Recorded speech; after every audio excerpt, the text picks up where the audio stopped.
Hindi pa man nakakalabas ng ospital mula nang ipinanganak, ang sanggol na si Joaquin nangitim ang kamay at braso dahil umano sa maling pagkakaturok ng swero.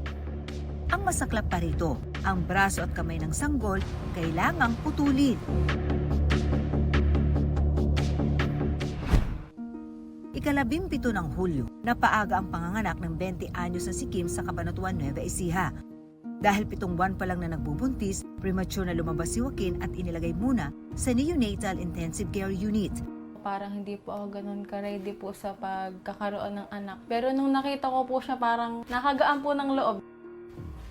August 11, kinailangang ilipat sa ibang parte ng katawan ang swero ng anak. Tinawag na po ako ng nurse na okay na yung swero ni baby. Pagkababa ko po kay baby sa may higaan niya, sa may incubator niya, napansin ko po agad talaga na nagkaroon po ng backflow. Sabi po ng ibang doctors na normal naman daw po yung pagba-backflow, pero nung time po na yun, parang iba po talaga yung naramdaman ko kasi hinawakan ko po yung kamay po ni baby, medyo malamig na po siya. Lumamig po siya agad, tsaka namutla na po. Inabot daw ng halos 1 oras bago naayos ng nurse ang swero ni Joaquin.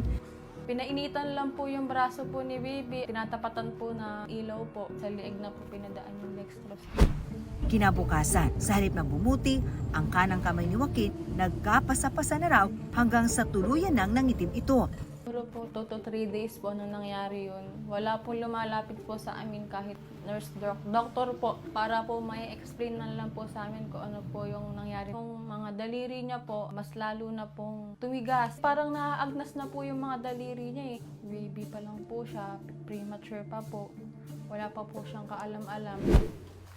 August 17 sa ika-1 buwan ni Joaquin, ang solusyon na binigay sa kanila ng mga doktor ay putulin na ang nangingitim at apektadong kamay at braso ng sanggol.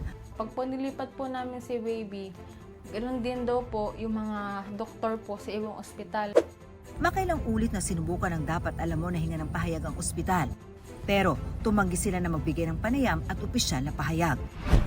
Nitong August 29, ibinalita ni Kim na nagkaroon daw sila ng pagpupulong ng mga opisyal ng ospital. Gusto po talaga namin magsampa po ng reklamo po sa kanila. Hindi po nila inaamin, parang naiiba po yung usapan. Since premature nga daw po si baby, may mga ganyan-ganyan. Yung pag-ako po na sila po may kasalanan, wala po silang binabanggit. Sakaling ituloy ni Kim ang pagsasampa ng kaso laban sa ospital, patong-patong daw ang pwede maging parusa kung mapatunayang nagkaroon ito ng pagpapabaya. Kailangan patunayan natin dito yung negligence mismo, yung cause, yung nag-cause sa injury. Okay? So, para po mag-prospera ang ating